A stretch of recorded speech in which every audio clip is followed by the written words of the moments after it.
Alors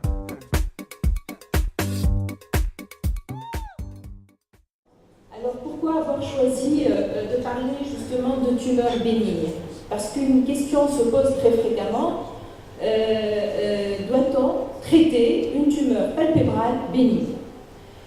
C'est en confrontant l'anatomoclinique que nous allons tenter de répondre à cette question. Alors, quand on regarde l'anatomie de la paupière, l'histologie de la paupière, on voit sur ce schéma coloré qui a plusieurs couleurs, ce qui prouve la diversité des constituants de la paupière.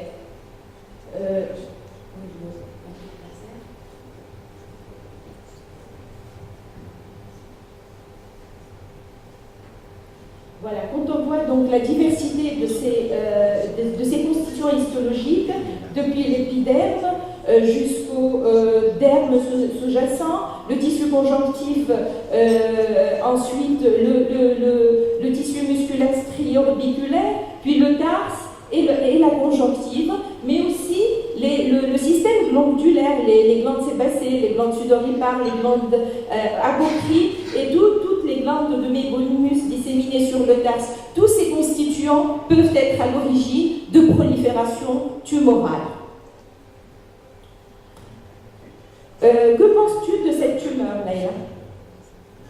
A priori, il s'agit d'une tumeur nodulaire qui est bien limitée. Il n'y a pas de perte de cils en retard. Ça a l'air d'une tumeur bénigne. Faut-il traiter cette tumeur? Pas forcément. Si le patient n'est pas demandeur, on pourrait la laisser. L'exérèse ne serait pas systématique. Et pourquoi? Ça n'a pas l'air néoplasique. Justement, à propos de néoplasie, si on comprend bien ce terme, on sait très bien que la plupart des cellules adultes gardent une capacité à se diviser.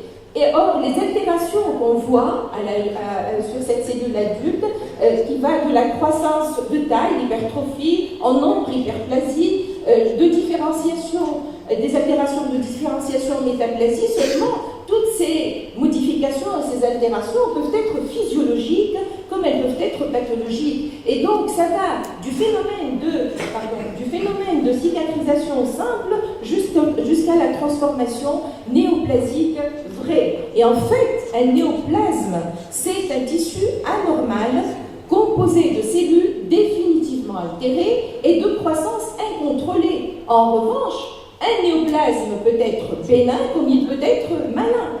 Il est bénin quand la croissance est lente et bien circonscrite.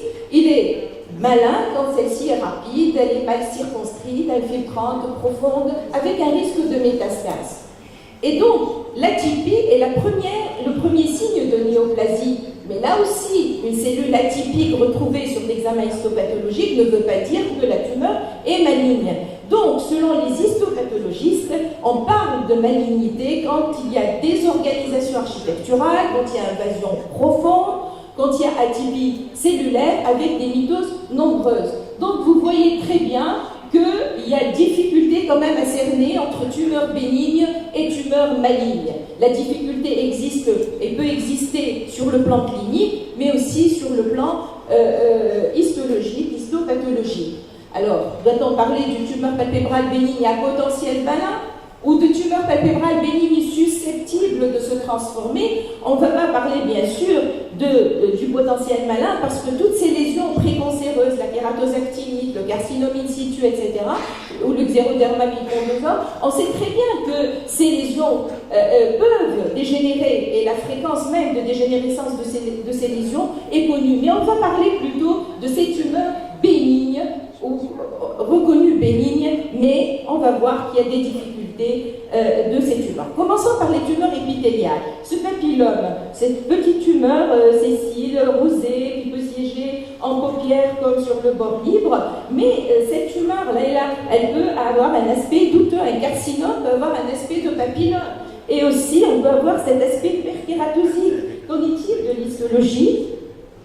Sur le plan histologique, quand on voit un aspect typique en doigt de gant, sans atypie, sans miteuse, on peut être affirmatif et affirmer la bénignité d'un papillome. D'accord? Donc cliniquement, on peut avoir un doute. Il faut donc exciser la tumeur pour être sûr qu'elle est bénigne Et le kératoacontome, cette tumeur qui a typiquement cet aspect généralement arrondi, ombiliqué au centre avec un dépôt de kératine, on sait très bien que cliniquement, on peut avoir un grand doute sur un spinocellulaire. Qu'en penses-tu? Sur le plan histologique, ce kératoacontome, justement, c'est l'exemple même, l'exemple parfait de la limite entre bénignité et malignité. Sur cette troupe où on voit toute la lésion, on ne peut pas avoir de doute.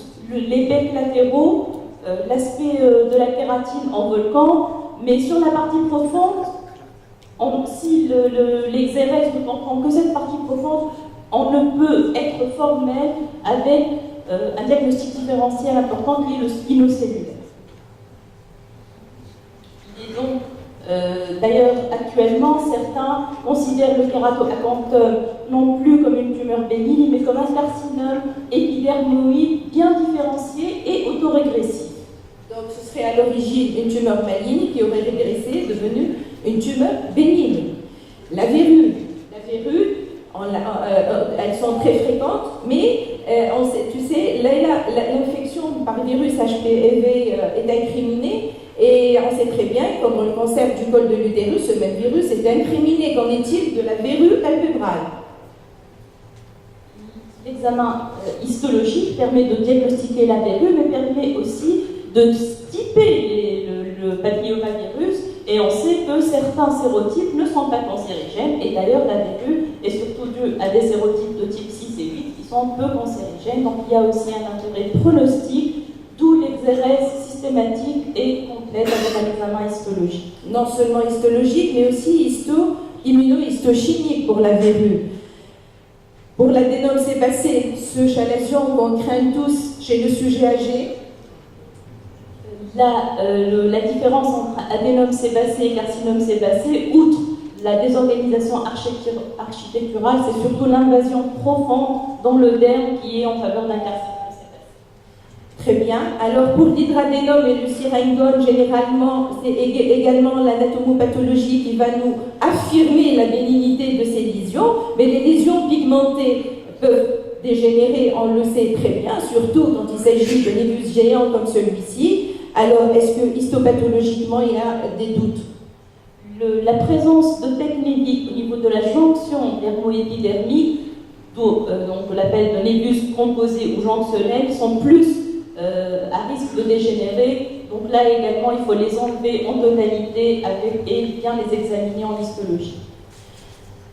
Il y a également l'hyperplasie angio-lymphoïde avec eosinophilie qui est connue pour son aspect, pour son risque de transformation maligne, et l'immunohistochimie également s'impose. Donc, pour conclure, l'exérèse complète et systématique de ces tumeurs bénignes s'impose.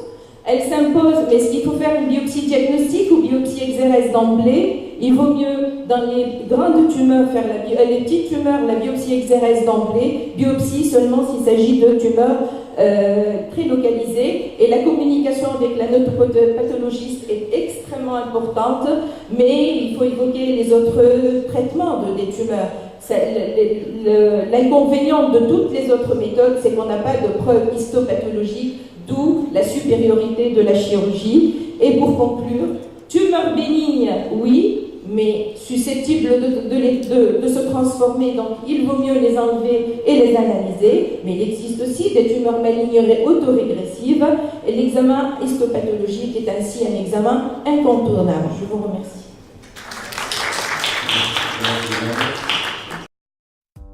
Everybody get up.